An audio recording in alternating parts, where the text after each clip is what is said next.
బాపూజీ ప్రదాత ముఖ్య అతిథి గౌరవనీయులైన ముఖ్యమంత్రి గారి సందేశం.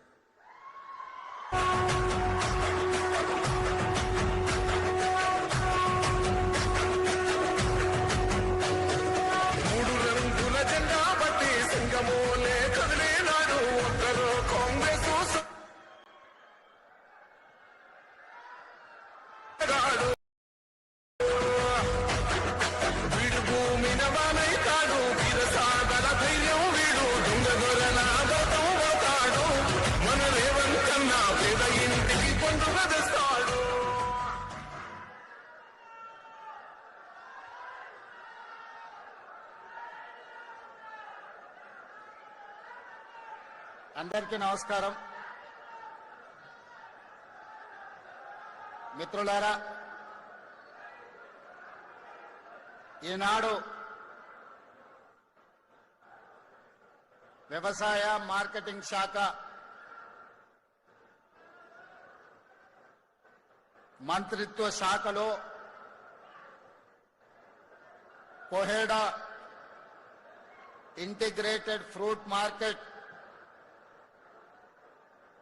పనుల ప్రారంభోత్సవ కార్యక్రమాన్ని ఏర్పాటు చేసి ఈ కార్యక్రమానికి సభాధ్యక్షత వహించిన స్థానిక శాసనసభ్యులు మీ అభిమాన నాయకుడు మల్రెడ్డి రంగారెడ్డి గారి అధ్యక్షతన ఈ కార్యక్రమాన్ని ఏర్పాటు చేసి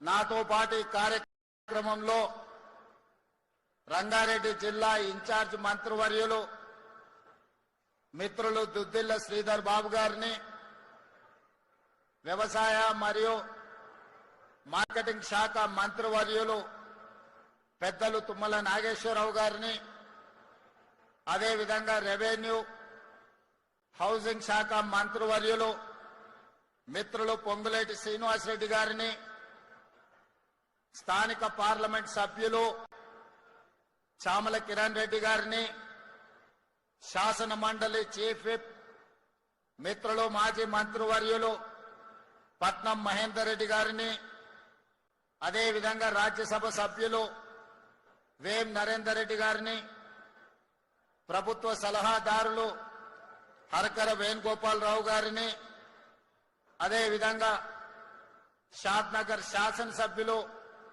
ఈర్లపల్లి శంకర్ గారిని, కల్వకుర్తి శాసనసభ్యులు కసిరెడ్డి నారాయణ రెడ్డి గారిని, జూబ్లీహిల్స్ శాసనసభ్యులు మిత్రులు నవీన్ యాదవ్ గారిని, అదేవిధంగా మాజీ శాసనసభ్యులు తీగల కృష్ణారెడ్డి గారిని, మాజీ శాసనసభ్యులు సుధీర్ రెడ్డి గారిని, వివిధ కార్పొరేషన్ల చైర్మన్లు, వివిధ హోదాలలో ఉన్న ప్రభుత్వ ప్రతినిధులు, రెవెన్యూ శాఖ మరియు వ్యవసాయ శాఖకు సంబంధించిన అధికారులు, ప్రాణ సమానులైన రంగారెడ్డి జిల్లా రైతాంగం మిత్రులందరికీ మనస్ఫూర్తిగా ధన్యవాదాలు, కృతజ్ఞతలు తెలియజేస్తున్నా. మిత్రులారా, ఒకనాడు రంగారెడ్డి జిల్లా అంటే హైదరాబాదు నగరానికి ఎవరొచ్చినా, ఏ జిల్లా నుంచి వచ్చినా, ఏ రాష్ట్రం నుంచి వచ్చినా, ఏ దేశం నుంచి వచ్చినా వాళ్ళకు పాలు కావాలన్నా, పండ్లు కావాలన్నా, కూరగాయలు కావాలన్నా, చివరికి పాలకూర కొత్తిమీర కావాలన్నా, ఏది కావాలన్నా రంగారెడ్డి జిల్లా ప్రజలే, ఈ రైతులు కష్టపడి సూర్యుడు ఉదయించక ముందే ఇంటి దగ్గర పాలు, పండ్లు, పూలు, కూరగాయలు అన్ని కూడా ఈ జిల్లా రైతాంగం కష్టపడి పండించి ఇంటి దగ్గర ఇచ్చేవాళ్ళు.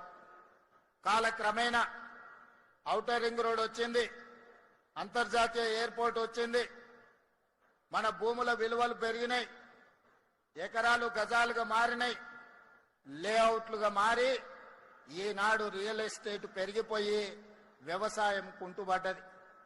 ఒకప్పుడు కల్వకుర్తి నుంచి ఆర్టీసీ బస్సులో హైదరాబాద్ నగరానికి వస్తుంటే ఒక పక్కన కూరగాయలు, మరో పక్కన పాలకూర, మెంతకూర, లేకపోతే కొత్తిమీర లాంటి తట్టలల్ల, బుట్టలల్ల చాలా మంది రైతులు బస్సు ఎక్కేటోళ్ళు.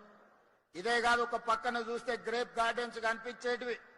ఎన్ని రకాల పండ్లు, పాలు, కూరగాయలు, పూలు ఉన్నాయో అవన్నీ కూడా రంగారెడ్డి జిల్లా రైతాంగం ఉత్పత్తి చేసి నగర ప్రజల యొక్క అవసరాలు తీర్చేది. కాలం మారింది, అవసరాలు పెరిగినాయి. వివిధ రాష్ట్రాలు, వివిధ దేశాల నుంచి వచ్చి ఈనాడు ఔటర్ రింగ్ రోడ్డు లోపల 1,34,00,000 జనాభా ఈనాడు నివసిస్తున్నారు. Hyderabad municipal corporation, Malkajgiri municipal corporation, Cyberabad municipal corporation ఇవాళ విస్తరించి హైదరాబాద్ నగరం అంతర్జాతీయ నగరంగా మారింది. ఎంత వేగంగా అయితే నగరం అభివృద్ధి చెందిందో, ఎంత వేగంగా కృష్ణా గోదావరి జలాలు నగర దాహార్తిని తీర్చినాయో, ఈనాడు పాలు, పండ్లు, కూరగాయలు నగర ప్రజల అవసరాలు తీర్చలేకపోతున్నాయి.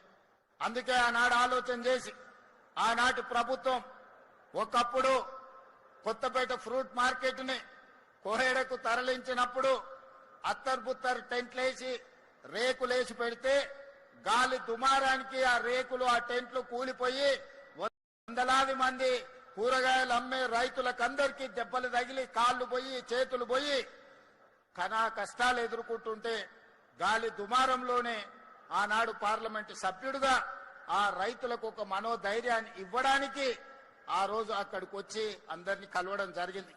ఆ రోజే మాల్రెడ్డి రంగారెడ్డి గారు, మాల్రెడ్డి రామరెడ్డి గారు వాళ్ళందరితో మాట్లాడి వచ్చేది మన ప్రభుత్వమే, మన ప్రభుత్వంలో ఈ ప్రాంతంలో అంతర్జాతీయ ప్రమాణాలతోని ఇంటిగ్రేటెడ్ ఫ్రూట్ మార్కెట్ కట్టుకుంటాం. ఫ్రూట్సే కాదు, ఫ్లవర్సే కాదు, ఈ ప్రాంతంలో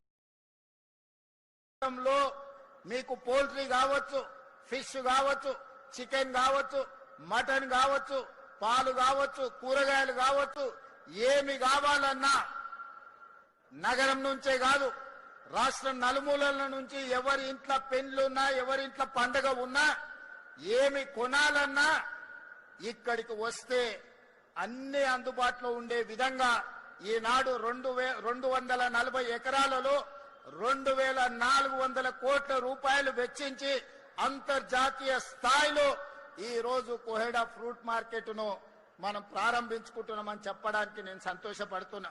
మిత్రులారా, ఏ విధంగా అయితే అంతర్జాతీయ ఎయిర్పోర్ట్ శంషాబాద్ లో మనకు అంతర్జాతీయ గుర్తింపు తెచ్చిందో, అంతర్జాతీయ ఎయిర్పోర్ట్ తర్వాత వివిధ రాష్ట్రాలలోనే కాదు వివిధ దేశాలలో మన గుర్తింపు, మన గౌరవాన్ని ఈ కోహెడా ఫ్రూట్ మార్కెట్ తీసుకొస్తుందని చెప్పడానికి నేను సంతోషిస్తున్నాను, మీ అందరికీ తెలియజేస్తున్నాను. మిత్రులారా, ఈనాడు ఆర్గానిక్ ఫుడ్ అని ఈ రోజు పాలు, పండ్లు, కూరగాయలే కాదు, ఈ రోజు కొత్తిమీర, కరివేపాకు కొనుక్కోవాలన్నా పక్క రాష్ట్రాల నుంచో పక్క దేశాల నుంచో దిగుమతి చేసుకునే పరిస్థితి వచ్చింది. ఈ రోజు మన రైతాంగం ఇవి పండించకపోవడం వల్ల మన రైతాంగం వడ్లు, మొక్కలు, జొన్నలు, పరిమితమైన పత్తి, మిర్చి ఈ 4-5 పంటలే పండించడం వల్ల ఈ రోజు విపరీతమైన ఒత్తిడి పెరిగి ఈ రోజు ప్రజల కష్టాలు తీర్తలేవు. కూరగాయల ధరలు ఆకాశాన్ని అంటుతున్నాయి. పేదవాడు బజార్లోకి సంచి నిండా రూపాయలు తీసుకెళ్తే జేబులో కూరగాయలు తెచ్చుకునే పరిస్థితి ఈ రోజు మోడీ గారి ప్రభుత్వంలో ధరలు పెరిగినాయి. అందుకే ఈనాడు ప్రజలందరికీ ఉపయోగపడే విధంగా మన ప్రాంతాన్ని 30-40 ఏళ్ల క్రితం ఏ విధంగా అయితే కలకలలాడిందో వ్యవసాయంతో ఈ ప్రాంతంలో ఫ్రూట్ మార్కెట్ తో పాటు మంచి తోటలు పెట్టాలి. మామిడి పండ్లు, బత్తాయి పండ్లు, మోసంబి పండ్లు, ఇట్లా ప్రతి ఫ్రూట్ మన ప్రాంతంలో ఈ రోజు పండించాలి. కందుకూరు ప్రాంతంలో టమాటాలు పండిస్తే బ్రహ్మాండంగా ఉంటాయి. ఆ ప్రాంతంలో ఒక సాస్ ఉత్పత్తి చేసే కంపెనీని కూడా తీసుకురావాల్సిన అవసరం ఉన్నది. అదేవిధంగా ఈ ప్రాంతంలో ఈ రోజు ఫ్రూట్ మార్కెట్ కోసం మనం చేస్తున్న ప్రయత్నాన్ని కొంతమంది అడ్డుకునే ప్రయత్నం చేస్తున్నారు. నేను ఇవాళ రంగారెడ్డి జిల్లా సోదరులతోని నేను అడగదలుచుకున్నా, 10 సంవత్సరాల అధికారంలో ఉండి మీ కష్టాలకు కారణమైన వాళ్ళు ఇవాళ మనము భారత్ ఫ్యూచర్ సిటీలో ఆనాడు కాలుష్యం వెదజల్లే ఫార్మా పరిశ్రమలను తెస్తా అంటే మీ ప్రాంత ప్రజలకు జీవన ప్రమాణాలు పడిపోయి ఈ కాలుష్యం వల్ల మీకు ఇబ్బంది జరుగుద్దని ఈ కాలుష్యాన్ని తరలించి ఈ రోజు ఒక గొప్ప నగరాన్ని తీర్చిదిద్దాలనుకున్నాం. ఈ రోజు హైటెక్ సిటీ ప్రాంతంలో 237 కోట్ల రూపాయలకు ఎకరం అమ్ముడు పోతుందంటే ఆ ఏరియాల ఐటీ కంపెనీలు అదే విధంగా ఫార్మా కంపెనీలు జీసీసీ సెంటర్లు వచ్చినందుకు ఈ రోజు ఆ భూముల విలువ పెరిగింది. ఇవాళ అందుకే ఒక మహానగరాన్ని నిర్మించి ఫార్చ్యూన్ 500 కంపెనీలు ప్రపంచ స్థాయిలో గుర్తింపు పొందిన కంపెనీలు మీ అంతర్జాతీయ నగరానికి తీసుకురావాలని, ఈ ప్రాంతంలో కాలుష్యం లేని పరిశ్రమలను తీసుకురావాలని, ఈ ప్రాంతంలో ప్రజల అవసరాలను తీర్చే అభివృద్ధిని చెయ్యాలని మనం కంకణం కట్టుకొని బయలుదేరితే నిన్న మొన్న బీఆర్ఎస్ వాళ్ళు కారు గుర్తోళ్ళు వచ్చారు. కోహెడా ఫ్రూట్ మార్కెట్ కట్టడానికి వీల్లేదంటారు. భారత్ ఫ్యూచర్ సిటీని రద్దు చేస్తామంటారు. రీజనల్ రింగ్ రోడ్డు నిర్మించడానికి వీల్లేదంటారు. రీజనల్ రింగ్ రైలు అవసరం లేదంటారు. వరంగల్లో ఎయిర్పోర్టు అవసరం లేదంటారు. ఆదిలాబాద్ లో ఎయిర్పోర్టు అక్కర్లేదంటారు. పాలమూరు రంగారెడ్డి ఎత్తిపోతల పథకాన్ని పూర్తి చేసి రంగారెడ్డి జిల్లా వరకు నీళ్లు తరలిస్తామంటే ఆ ప్రాజెక్టు కూడా తట్ట మట్టి తీయడానికి వీల్లేదంటారు. మహారాష్ట్రతో మాట్లాడి తుమ్మిడిఎట్టి దగ్గర గోదావరి జలాలను శ్రీపాద ఎల్లంపల్లికి తీసుకొస్తామంటే అది కూడా నిర్మించడానికి వీల్లేదంటారు. ఇవాళ నేను అడుగుతున్న మిత్రులారా, ఆ 10 ఏళ్లు మనం కొట్లాను ఫ్రూట్ మార్కెట్ కట్టమని, పరిశ్రమలు కాలుష్యాన్ని వెదజల్లే వాటిని తరలించమని, రీజనల్ రింగ్ రోడ్డు కావాలని, వరంగల్ ఎయిర్పోర్ట్ కావాలని, ఆదిలాబాద్ ఎయిర్పోర్ట్ కావాలని అభివృద్ధి చేయమని ఆనాడు మనం రోడ్డెక్కితే ఈనాడు ఈ అష్ట దరిద్రులు మనం ఏ అభివృద్ధి చేస్తామన్నా అడ్డుకుంటామని రోడ్ల మీదకి వచ్చి ధర్నాలు రాస్తా రోకోలు చేస్తున్నారు.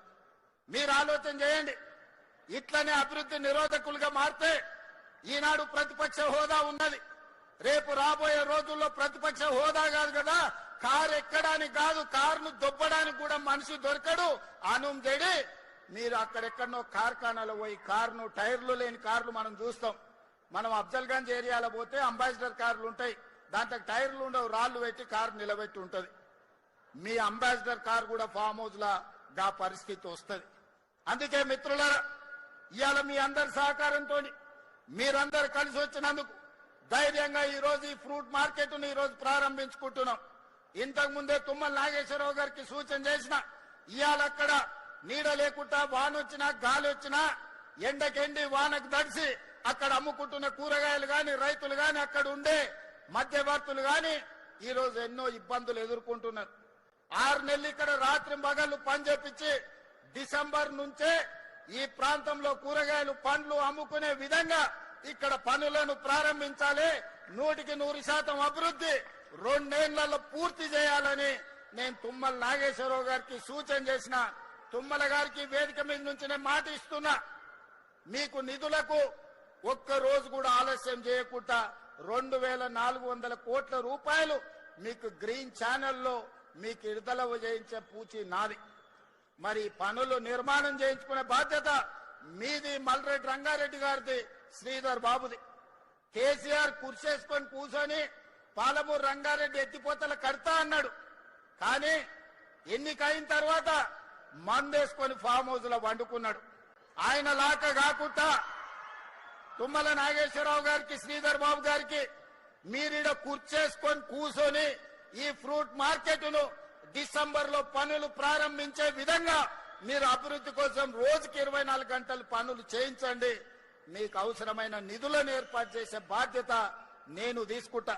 అదే విధంగా ఈనాడు రిజిస్ట్రేషన్ ఆఫీసులు కోట్ల రూపాయల భూముల లావాదేవీలు జరుగుతున్నాయి. ఒక్కొక్క డాక్యుమెంట్ కు 1 కోటి 2 కోట్లు ఈ రోజు రిజిస్ట్రేషన్ ఛార్జెస్ కడుతున్నారు. కానీ సబ్ రిజిస్ట్రార్ ఆఫీస్కి పోతే కూర్చోనికే కూర్చుంటుందా ఒకసారి ఆలోచన చేయండి. గంటల కొద్దీ నిలబడితే కూర్చోవడానికి కుర్చీ ఉండదు. వయసు మీద పడ్డ వాళ్ళు బాత్రూమ్కి వెళ్దామంటే అక్కడ బాత్రూమ్ ఉండదు. ఆకలై ఛాయ్నో బిస్కెట్టో తినాలంటే అక్కడ క్యాంటీన్ ఉండదు. ఎక్కడనో శ్మశానానికి పోయినట్టు లేకపోతే ఎడారిలో మనకు ఏ దిక్కులేని దగ్గరకు పోయినట్టు ఉంటుంది సబ్ రిజిస్ట్రార్ ఆఫీస్. నేను అడిగిన రెవెన్యూ మంత్రి శ్రీనివాస్ రెడ్డి గారిని, శ్రీనివాస్ రెడ్డి గారు ప్రతి సంవత్సరం నీకు రిజిస్ట్రేషన్ నుంచి 15-16 వేల కోట్ల రూపాయల ఆదాయాన్ని ఇస్తున్నారు. మరి ఇన్ని వేల కోట్ల రూపాయల ఆదాయం ఇచ్చే వాళ్ళు వస్తే కూర్చోవడానికి కుర్చీ లేదు, తాగడానికి ఛాయ్ లేదు. ఎక్కడ చూసినా నిలబడడానికి కూడా స్థలం లేని పరిస్థితి ఉన్నది. ఇది మంచిదా? కస్టమర్ ఈజ్ అవర్ గాడ్ అన్నారు. మరి అట్లాంటి వాళ్లను మీరు ఇట్లా నిలబడితే మంచిదా అని అడిగిన. అందుకే ఆయన ఆలోచన చేసిండు. ఔటర్ రింగ్ రోడ్డు లోపల 39 సబ్ రిజిస్ట్రార్ కార్యాలయాలు ఉంటే వాటిని 12 క్లస్టర్స్ గా బ్రహ్మాండంగా ఏసీ గదులతోని ఎక్కడికి వెళ్ళినా 5 స్టార్ హోటల్కి వెళ్తే ఎలాంటి వసతులు ఉంటాయో ఈ రోజు రిజిస్ట్రేషన్ చేసుకోవడానికి వచ్చే వాళ్లకు అలాంటి వసతులతోని ఇవాళ ఇంటిగ్రేటెడ్ సబ్ రిజిస్ట్రార్ ఆఫీసులను డిజైన్ చేసి ఈ రోజు ఆ కార్యక్రమాన్ని కూడా ప్రారంభించుకున్నాం. అందుకే మిత్రులారా, అంతర్జాతీయ నగరం అని మనకు మనం గొప్పలు చెప్పుకుంటే సరిపోదు. అంతర్జాతీయ ప్రమాణాలతోనే అభివృద్ధి చేసుకున్నప్పుడే అంతర్జాతీయ నగరంగా మనకు గుర్తింపు వస్తుంది. అందుకే వాళ్ళు అడ్డం పడ్డా, కాళ్ళలో కట్టె పెట్టినా, శాపనార్థాలు పెట్టినా, ఏడ్చినా, పెడబొబ్బలు పెట్టినా, చివరికి మూసిలో పడి పందులాక దొర్లినా వాళ్ళ ఏడుపు వినేది లేదు. మనం అభివృద్ధి చేసుకునుడే, మనం రీజనల్ రింగ్ రోడ్ వేసుకునుడే, రేడియల్ రోడ్డు నిర్మించుకునుడే, భారత్ ఫ్యూచర్ సిటీ కట్టుకునుడే, కోహెడా ఫ్రూట్ మార్కెట్ ను పూర్తి చేసుకునుడే. ప్రతి అవసరాన్ని దృష్టిలో పెట్టుకొని ఈ రోజు ఈ రాష్ట్రం యొక్క అవసరాలను తీర్చుకుంటూ ముందుకు వెళ్లాల్సిన బాధ్యత మన మీద ఉన్నది. అందుకే ఇవాళ మిత్రులారా, మనం మంచి కార్యక్రమాలు చేసుకుంటున్నాం. మనల్ని చూసి ఏడ్చేటోళ్ళు ఎప్పుడు ఉంటారు. కడుపులో మంట ఉన్నోళ్ళు, అసూయ ఉన్నోళ్ళు వాళ్లకు అజీర్తి అవుతూనే ఉంటది. వాళ్ళని ఎవరిని పట్టించుకోవాల్సిన అవసరం లేదు. అందుకే ఈనాడు మంచి మంచి కార్యక్రమాలతో ముందుకు వచ్చినాం. వ్యవసాయాన్ని ఒకనాడు దండుగంటే వ్యవసాయాన్ని పండుగ చేసినాం. ఒకనాడు ఒరేసుకుంటే ఉరేసుకున్నట్టే అంటే ఈ రోజు ఒరేసుకున్న వాళ్లకు కనీసం మద్దతు ధరనే కాదు 500 రూపాయల బోనస్ ఇచ్చి దేశంలోనే అత్యధికంగా ఈ రబీ సీజన్ లో 1,41,000 మెట్రిక్ టన్నుల వరి ఉత్పత్తి చేసి దేశానికి ఆదర్శంగా నిలబడ్డాం. భారతదేశంలో ఉత్పత్తిలో 60% ఒక్క తెలంగాణ రాష్ట్రం నుంచే ఉత్పత్తి చేసి మన రైతుల యొక్క సత్తా చూపినాం. ఆ ఎల్ల ఏ ఊర్లో ఇది కాళేశ్వరం నీలే అని కూలేశ్వరరావు చెప్పేటోడు. మరి ఇలా కాళేశ్వరం కూలేశ్వరం అయిపోయి 3 ఏళ్ళు అయింది. చుక్క నీళ్లు కాళేశ్వరం నుంచి రాలే, చుక్క నీళ్లు గోదావరిలో లిఫ్ట్ చేయలే. మరి ఈ రోజు దేశంలోనే అత్యధికంగా మనం వరి పండిస్తున్నాం కదా. ఇన్నాళ్ళు వాళ్ళు చెప్పింది అబద్ధమా కాదా ఒక్కసారి ఆలోచన చేయండి. 3 ఏళ్లలో 1,00,000 కోట్లు పెట్టి వాళ్ళే కట్టిండ్రు. వాళ్ళ కళ్ళ ముందరనే కూలిపోయింది. 1,00,000 కోట్ల రూపాయలు గోదావరిలో కొట్టుకుపోయినాయి. 1,00,000 కోట్ల ప్రజల సొమ్మును గోదావరిలో కలిపినోని అదే గోదావరిలో వాళ్ళకి తగ్గినం పెట్టాల్సిన అవసరం ఉందా లేదా ఒక్కసారి ఆలోచన చేయండి. నిన్న మన ఆయన తాటి చెట్టు లెక్క పెరిగిండు. ఎందుకంటే మనకు ఈ ప్రాంతంలో నల్గొండల, భువనగిరిలా లేకపోతే ఇబ్రాహీంపట్నంలో తాటి చెట్లు ఎక్కువ ఉంటాయి. తాటి చెట్టు ఇట్లా పెరుగుతుంది. తాటి చెట్టు ఎంత పెరిగితే తెలివి ఎక్కువ ఉన్నదని ఆయన అనుకుంటుండు. ప్రాజెక్టులు ఎట్లా కట్టాలో, లిఫ్టులు ఎట్లా మెయింటైన్ చేయాలో ఆయన మనకు లెటర్లు రాస్తారు. నీ ముఖం 10 ఏళ్ళు నువ్వు అట్లా ఏడ్చినందుకే అది కాళేశ్వరం కాస్త కూలేశ్వరం అయింది. నీ సలహాలు తీసుకుంటే ఇల్లు వీకి పందిరేసుకున్నట్టే ఉంటది. వెనకటికెవడో చదువుకోక ముందు కాకరకాయ అన్నాడంట. ఈయనలాకటోడు తాటి చెట్టు అంత ఉన్నోడు చదువుకున్నాక ఇది కాకరకాయ కాదు కీకరకాయ అని చెప్పిండంట. తెలివి ఎక్కువයි. ఇవాళ హరీష్ రావు గారి సూచనలు కూడా గట్లనే ఉన్నాయి మనకు. అందుకే అయ్యా హరీష్ రావు గారు, నీ దిక్కుమాలిన సలహాలు నీ మామకిస్తే నీ మామ నడువులు ఇరిగి ఫామ్ హౌస్ లో వండుకున్నాడు. ఇక నీ దిక్కుమాలిన సలహాలు మాకు తక్కువైనాయా? అందుకే నోరు మూసుకొని ఉండమని చెప్తున్నా. నువ్వు ఉండకపోయినా 94 నుంచి 2004 వరకు తెలుగుదేశం పార్టీ అధికారంలో ఉన్నది. 2004 నుంచి 2014 వరకు కాంగ్రెస్ పార్టీ వైఎస్ఆర్ 2 సార్లు ముఖ్యమంత్రి అయింది. 2014 నుంచి 2024 వరకు బీఆర్ఎస్ 2 సార్లు ప్రభుత్వం ఏర్పాటు చేసింది. నేను ఇవాళ మా రంగారెడ్డి జిల్లా సోదరుల సాక్షిగా నేను చెప్పదలుచుకున్నా, 2024 నుంచి 2034 వరకు ప్రజాపాలన ఉంటుంది. కాంగ్రెస్ పార్టీ అధికారంలో ఉంటుంది. అభివృద్ధి చేయడమే కాదు, సంక్షేమ పథకాలను అమలు చేసి ఆనాడు రేషన్ కార్డు ఇయ్యే ముఖం లేదు మీకు. ఇవాళ 15 లక్షల రేషన్ కార్డులు ఇచ్చినాం. రంగన్న ఇప్పుడే చెప్తుడు, ఓ ఊర్లో వెళ్ళి రేషన్ కార్డులు ఎవరికైనా లేవా అంటే అందరూ ఉన్నాయని చేతులు ఎత్తిరట. ఇవాళ రాష్ట్రంలో రేషన్ కార్డు లేనోడే లేడు. ఎవరున్నా రేషన్ కార్డులు ఇచ్చినాం. 3,28,00,000 తెలంగాణ బిడ్డలకు సన్న బియ్యం 6 కిలోల లెక్కన ఇవాళ తెలంగాణ ప్రజలకు ఇచ్చినాం. 200 యూనిట్లు ఉచిత విద్యుత్ ఇంటికి ఇచ్చినాం. 24 గంటలు వ్యవసాయానికి ఉచిత విద్యుత్ ఇచ్చినాం. 4.5 లక్షల ఇందిరమ్మ ఇండ్లు ఇచ్చినాం. మొన్ననే 1,25,000 ఇండ్లు ప్రారంభోత్సవం చేసుకున్నాం. మళ్ళొక్క 2.5 లక్షలు గ్రామీణ ప్రాంతాలలో, ఇంకొక 1 లక్ష హైదరాబాద్ నగరంలో శ్రీనివాస్ రెడ్డి గారు ప్రకటన చేశారు. అంటే దాదాపుగా 8 లక్షల ఇండ్లు ఇవాళ మనం మంజూరు చేసినాం. పేదోళ్లను ఆత్మ గౌరవం పెంచడానికి ఇవాళ ఇందిరమ్మ ఇండ్లను మనము నిర్మించి పేదలకు ఇస్తున్నాం. రైతు రుణమాఫీ 20,616 కోట్ల రూపాయలు 25 లక్షల మంది రైతులకు చేసినాం. ఇప్పటి వరకు రైతు భరోసా కింద 27,000 కోట్ల రూపాయలు రైతుల ఖాతాలో వేయడం జరిగింది. ఆడబిడ్డలకు ఈ రోజు 0 వడ్డీతో 60,000 కోట్ల రూపాయల బ్యాంకు లింకేజ్ ఇచ్చినాం. ఆడబిడ్డలకు 1000 ఆర్టీసీ బస్సుల యజమానులను చేసినాం.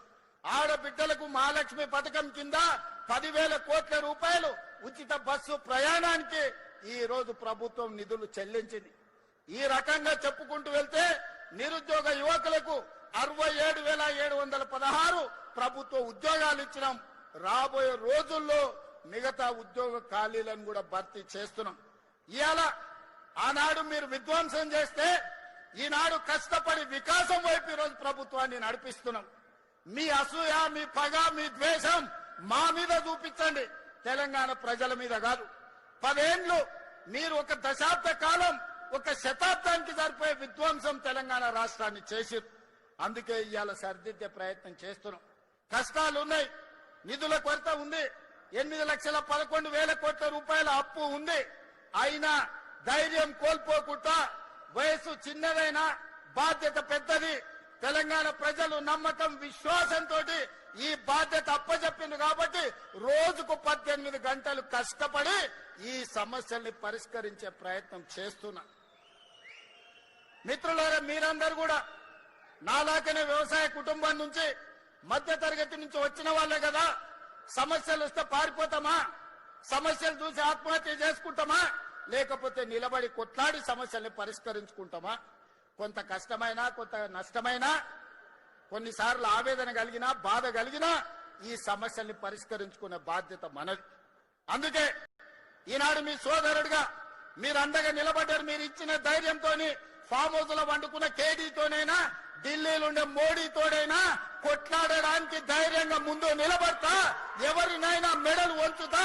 కిషన్ రెడ్డి, బండి సంజయ్ గారు తమాషలు చేస్తున్నారు. శాతనైతే శాత కాకపోతే దీపు అని. అల్లా తప్పగా రాలే బండి సంజయ్, కిషన్ రెడ్డి గారు. తొక్కుకుంటూ వచ్చినాం, కార్యకర్తలు కష్టపడుతూ వచ్చినాం, కార్యకర్తలు ప్రజలు కోరుకుంటూ వచ్చినాం. 12 ఏళ్ళైంది మీ మోడీ. మేము పండించిన పంట కొనడా? ఫస్ట్ మోడీని గద్దె దిగమను, రాహుల్ గాంధీని ప్రధానమంత్రిని చేసి తెలంగాణలో పండించిన ప్రతి గింజ కేంద్ర ప్రభుత్వంతో నేను కొనిపిస్తా. పాలమూరు రంగారెడ్డి ఎత్తిపోతల పథకాన్ని జాతీయ ప్రాజెక్టు చేపిస్తా. మెట్రో విస్తరణకు నిధులు తీసుకొస్తా. రీజనల్ రింగ్ రోడ్డుకు అవసరమైన నిధులు తీసుకొస్తా.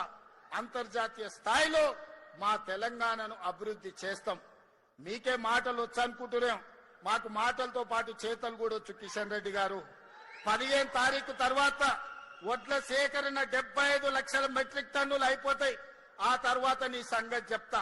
ఎట్లా కొనదో కేంద్ర ప్రభుత్వం, మొక్కలు ఎట్లా కొనరో, జొన్నలు ఎట్లా కొనరో, పొద్దు తిరుగుడు ఇత్తులు ఎట్లా కొనరో, మెట్రో రైలుకి ఎందుకు పైసలు ఇయ్యరో, రీజనల్ రింగ్ రోడ్డుకు ఎందుకు అనుమతి ఇవ్వరో, వరంగల్ ఎయిర్పోర్ట్ ఎట్లా రాదో, ఆదిలాబాద్ ఎయిర్పోర్ట్ ఎట్లా నిర్మించారో నీ సంగతి చెప్తా. పొలిమేర్లు కూడా దాటో కిషన్ రెడ్డి, నువ్వు అనుకుంటున్నావేమో.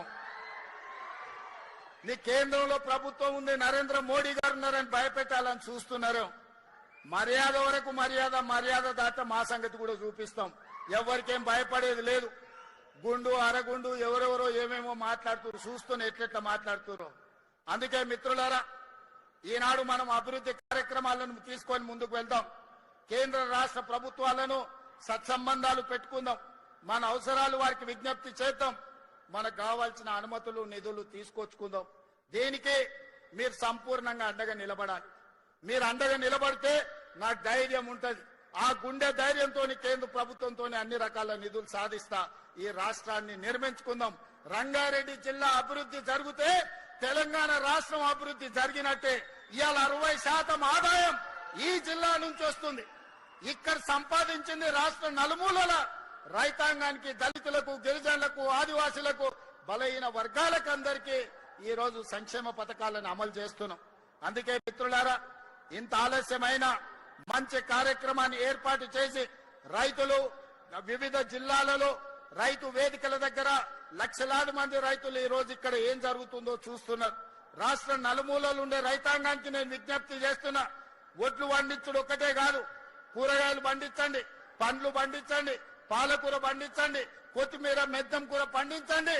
అద్భుతమైన మార్కెట్ కల్పిస్తాం, ఆదాయాన్ని పెంచుతాం, దండగా అనుకున్న వ్యవసాయాన్ని పండుగ చేస్తాం, రైతుని రాజును చేస్తామని తెలియజేస్తూ మీ అందరి దగ్గర సెలవు తీసుకుంటున్న ధన్యవాదాలు మిత్రులారా. నేను ఒక స్లోగన్ ఇస్తా, మీరు అందరు వినండి. ఔర్ ఏక్ బార్ నేనంటే కాంగ్రెస్ సర్కార్ అని మీరు అనాలి. నేను కాంగ్రెస్ సర్కార్ అంటే ఔర్ ఏక్ బార్ అని మీరు అనాలి. రెడీనా? రెడీనా? రెడీనా? రెడీనా? రెడీ అన్నోళ్ళందరూ చేయి పైకెత్తండి. ఔర్ ఏక్ బార్, గట్టిగా ఔర్ ఏక్ బార్, ఔర్ ఏక్ బార్, ఔర్ ఏక్ బార్, ఔర్ ఏక్ బార్, ఔర్ ఏక్ బార్. కాంగ్రెస్ సర్కార్, కాంగ్రెస్ సర్కార్, కాంగ్రెస్ సర్కార్. ధన్యవాదాలు సోదరులారా.